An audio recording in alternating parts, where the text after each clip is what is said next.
Hey, it's your friend David. Hope you're doing well. Welcome to the Phil Files Christian Edition, where we're diving into biblical texts, exploring their layers, and uncovering their meanings. And I'm David, your host. Thanks for joining. Right now, one of the things that I'm trying to do is to walk through the stories of the Bible, starting in Genesis and going all the way through Revelation. We won't cover every passage, every specific verse, but I do want to try to cover quite a bit of important passages. And today we're going to look into Genesis 1 6 through 10.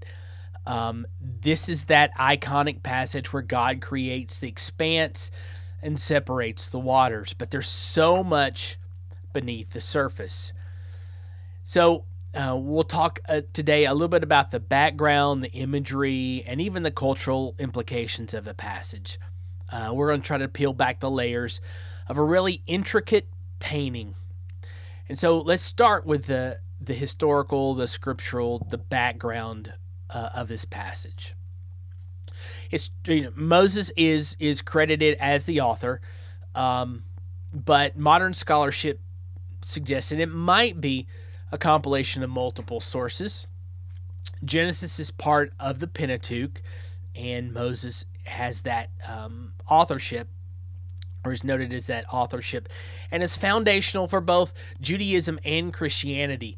And what's really interesting is it contrasts the ancient Near East creation myths like the Enuma Elish.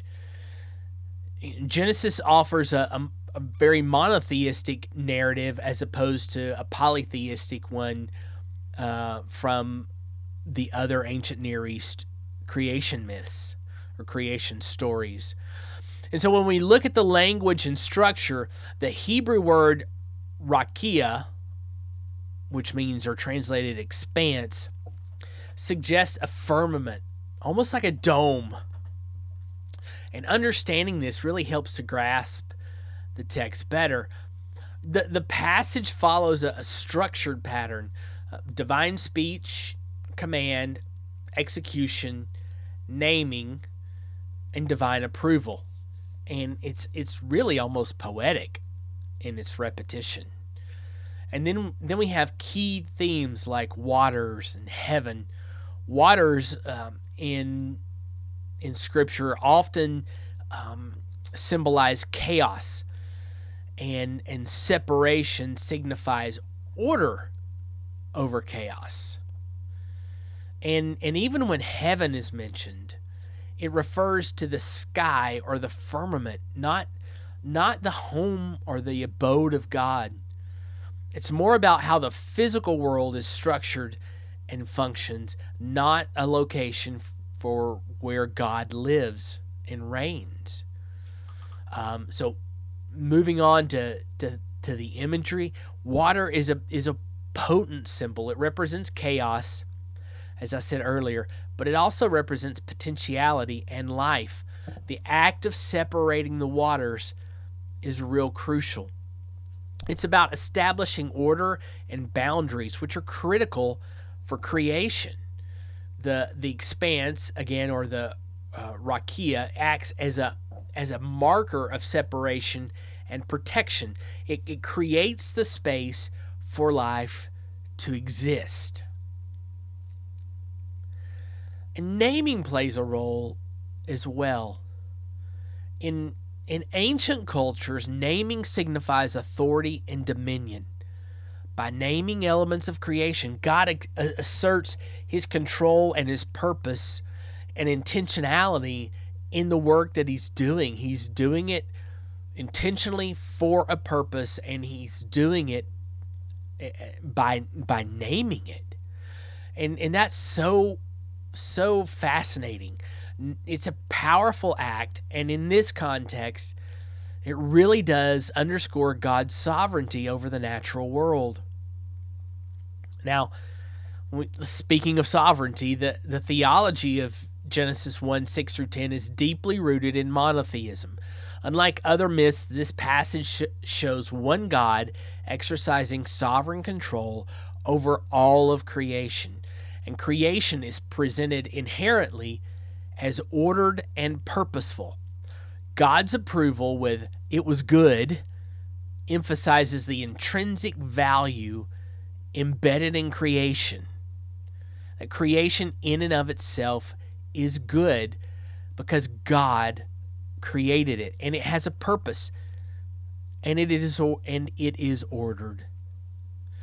The divine sovereignty in all of this is truly evident. And creation occurs through divine command, highlighting God's authority. It's a powerful reminder of the divine power of the one God, Yahweh. And when God sees that it's good, it shows the goodness of creation, again, reinforcing its value and purpose. Now, let's talk about the cultural implications of all this. The passage speaks volumes about environmental stewardship. It highlights the interconnectedness of all creation, everything from the birds to the fish to the stars and the sky. All of that is interconnected because God has created it, and its source is God. Everything flows back to God because He is the source of all creation and all life. And it urges us to consider our role in caring for the environment, recognizing that we have a responsibility as stewards of creation.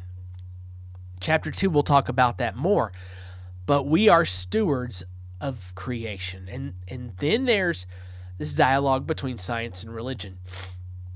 This passage has fueled many discussions, emphasizing the need for a nuanced understanding of this passage in light of the context of faith and science. John Walton has an excellent book on this. Just trying to real quick see if I can glance over and find it and its name. I don't see it, but it's about 2010, 2009 when he wrote it. And he describes that creation, this creation, is not a scientific expression, but it is very similar to acts that went on in the synagogue. And when God rested on the seventh day, that was the high priest. It was symbolic of the high priest taking his position, his new position as high priest, and everything else was an act of worship. John Walton has a commentary on the book of Galatians. You might check that out. He explores that in greater depth. It's in the NIV application commentary. So we have to understand that this is a nuanced aspect of our faith. It is not intended to get into a conflict between faith and science. It really is more about recognizing the theological and symbolic nature of the text, and instead of just this competition between faith and science. Now, social and cultural order also come into play. The theme of order from chaos resonates with our quest for structure and meaning in today's world. We are all looking for meaning, and in the creation account, we find that. As we find the intentionality of God, the purposefulness of God in His creation, and ultimately in creating humanity. And this idea of naming and categorizing can relate to modern identity and cultural dynamics, in that societies have a responsibility to impose order. We also have to understand that there is that freedom given by God to live in relationship to God. And then there's the interfaith dialogues. Again, if you listen to the last episode, Jews, Christians, and Muslims all honor the Genesis text, and it is there that we can find common ground. It can be a starting point for conversations about creation, stewardship, and human responsibility, and ultimately the Jesus, the Christ, who came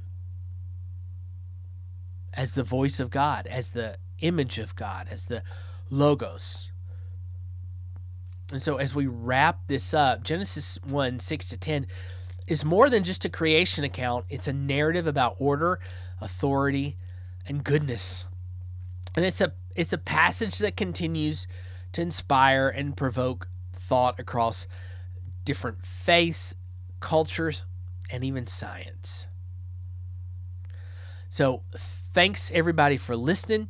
I hope you'll join us as we continue on this journey. I hope you have a great day, and thanks for watching. Take care.